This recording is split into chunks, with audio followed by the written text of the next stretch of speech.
Okay, hello everyone. So this is our embedded system project. So basically it's a water monitoring plant system.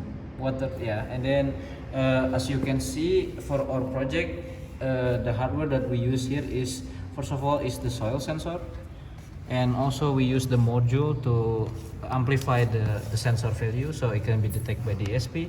And then there is also we use a DHT sensor. So what's the difference between the HT and the soil sensor? So the HT sensor is for detecting humidity in the air, while the soil sensor is detecting the humidity in the soil. And then we also use a water pump, you can see inside this cup. And then we use a relay to control the water pump from the ESP. And we also connect our project using IoT. So this is the application. We use a Codular, and as you can see, in the application there are air humidity, soil moisture, and temperature. And also there is a switch here that we use here to control the water pump. So even though the soil moisture is detecting that it's not that moist, it can still run, but we can just stop the water pump from far away when we're not at home. So first of all, let's try to test the working mechanism. The working mechanism is basically when the soil sensor is detecting above 1200, it will start pumping water into the pot itself. It will do that so it will maintain the moisture of the soil itself. And yeah, basically that's all. For the air humidity, it's just to detecting the humidity around the plant itself, and the temperature is the same for same as well.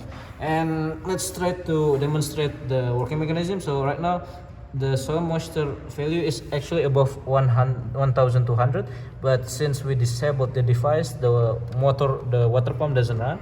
So if we switch this on, it will turn on the pump.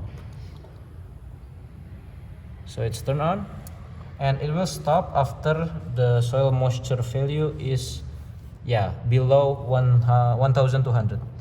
But if we let it out in the air, the soil moisture value will go to 4095, and it will actually turn on the water pump.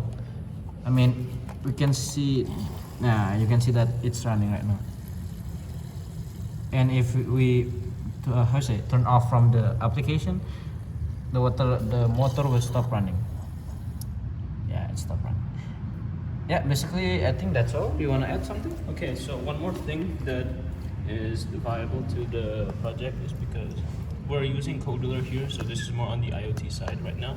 So if you come in, this is the database that we are using the Firebase in order to make. As you can see, these data are updated on real as fast as possible.